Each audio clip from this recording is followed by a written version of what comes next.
السلام علیکم کلاس. آج ہم سبق نمبر 4 شاعروں کے لطیفے شروع کریں گے.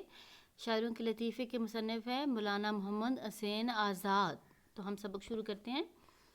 ایک دن لکھنؤ میں میر اور مرزا کے کلام میں، میر یعنی میر تقی میر اور مرزا رفیع سودا کے کلام پر دو شخصوں نے تکرار میں طول کھینچا. تکرار کہتے ہیں بار بار کہنا یا بحث جھگڑا کرنا. ٹھیک ہے. کلام ہوتا ہے گفتگو، شعر، نظم، تصنیف. ٹھیک ہے. طول کھینچا یعنی بات کو بڑھایا. تو ہم نے لائن کیا پڑھی تھی؟ ایک دن لکھنؤ میں میر اور مرزا کے کلام پر دو شخصوں نے تکرار میں طول کھینچا. یعنی دو شخص جو ہیں وہ میر اور مرزا کے کلام کے بارے میں آپس میں جھگڑ رہے ہیں اور بات بڑھ رہی ہے. اب وہ جو دونوں تھے، ٹھیک ہے، جو کون دو لوگ جو جھگڑ رہے تھے آپس میں، دونوں خواجہ باسط کے مرید تھے. انہی کے پاس گئے. مرید شاگرد کو کہتے ہیں. ٹھیک ہے. تو انہی کے پاس گئے اور عرض کی آپ فرمائیں. یعنی خواجہ باسط کے پاس آتے ہیں اور پھر ان سے درخواست کرتے ہیں کہ آپ فرمائیں، آپ اس بارے میں رہنمائی کریں.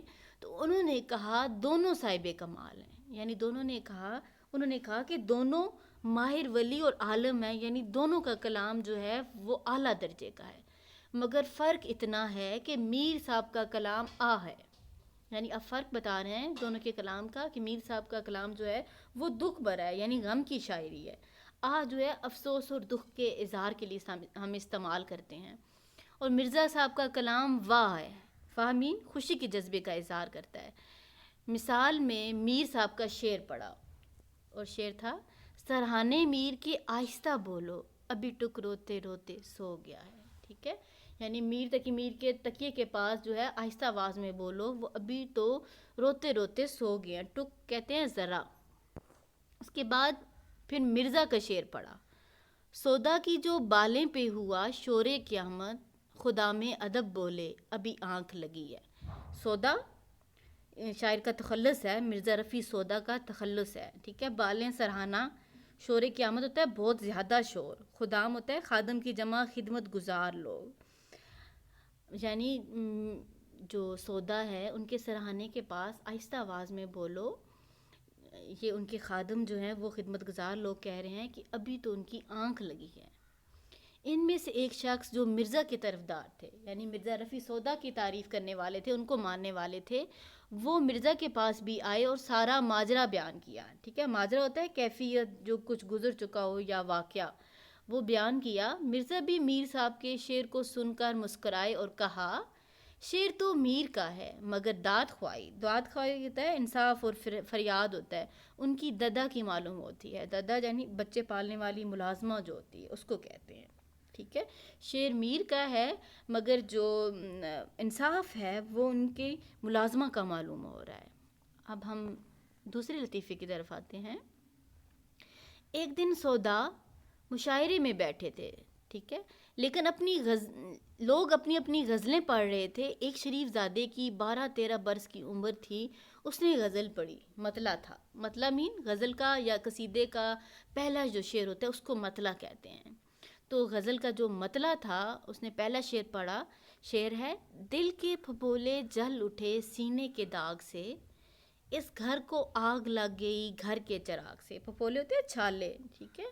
تو وہ کہتا ہے کہ جو دل کا داغ تھا اسی سے دل کے جو چھالے ہیں وہ دوبارہ جل اٹھے ہیں اور گھر کو آگ لگ گئی ہے گھر کے ہی چراغ سے.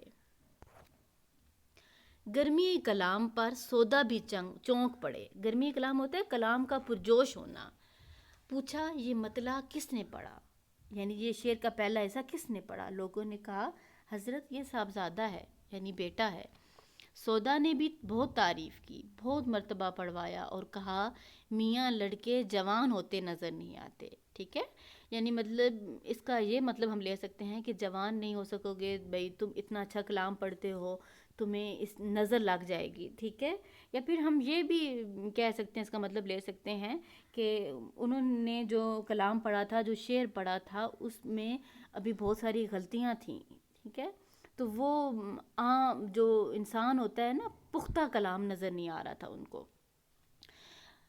تو خدا کی قدرت انہی دنوں میں لڑکا جل کر مر گیا.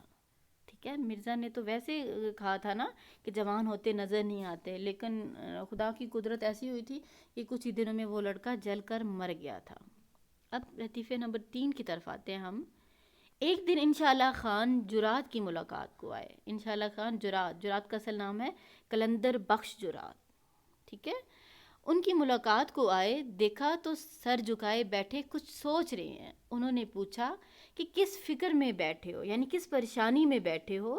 تو جرات نے کہا ایک مصرع خیال میں آیا ہے. مصرع یعنی آدھا شعر کا ایک مصرع. ٹھیک ہے، ایک جو لائن ہوتی ہے. چاہتا ہوں کہ مطلع ہو جائے، یعنی غزل کا یا قصیدے کا ایک پہلا شعر ہو جائے. انہوں نے پوچھا کہ کیا ہے. جرات نے کہا خوب مصرع ہے، مگر جب تک دوسرا مصرع نہ ہوگا تب تک نہ سناؤں گا، نہیں تو تم مصرع لگا کر اسے بھی چھین لو گے. ٹھیک ہے، یعنی دوسرا مصرع لگا کر میرا شعر جو ہے وہ تم لے لو گے. سید انشا نے بہت اصرار کیا، یعنی بہت بار کہا تو آخر جرات نے پڑھ دیا. مصرع تھا اس زلف پہ پھپتی شب دجور کی سوجی. پھپتی جو ہے نا مثال یا تشبیہ کے طور پر استعمال ہوا ہے. ٹھیک ہے، ہنسی اڑانا بھی ہوتا ہے، مذاق اڑانا بھی اس کو کہتے ہیں. شب دجور ہوتا ہے تاریخ رات، سوجی یعنی ذہن میں آئی ہوئی بات. اب اس مصرع کا مطلب ہوگا کہ بالوں کو کالی رات سے تشبیہ دینا. ٹھیک ہے، یعنی کسی کے بالوں کو ہم کالی رات سے تشبیہ دے رہے ہیں. سید انشا نے فوراً کہا اندھے کو اندھیرے میں بہت دور کی سوجی. ٹھیک ہے، اب ایک طرف تو یہ شعر مکمل ہو گیا. ٹھیک ہے، انہوں نے دوسرا مصرع بتا دیا کہ اندھے کو اندھیرے میں بہت دور کی سوجی. دوسرا انہوں نے مزاح کیا کہ کیونکہ جرات جو تھے وہ اندھے تھے، ٹھیک ہے، ان کو نظر نہیں آتا تھا، تو وہ ان کو کہہ رہے ہیں کہ اندھا جو ہے شخص اس کو اندھیرے میں یعنی کچھ نظر نہیں آ رہا ہے، لیکن سوچی انہوں نے بہت دور کی ہے. ٹھیک ہے، جرات ہنس پڑے اور اپنی لکڑی اٹھا کر مارنے کو دوڑے. دیر تک سید انشا آگے آگے بھاگتے پھرے اور یہ پیچھے پیچھے ٹٹولتے پھرے. ٹٹولنا ہوتا ہے پرکھنا، آزمانا، تلاش کرنا. یعنی وہ اندھے تھے نا، تو اندھے اپنے ہاتھوں سے یعنی ہاتھوں کی آنکھوں سے دیکھتے ہیں، تو وہ ٹٹول کر ان کو ڈھونڈ رہے تھے.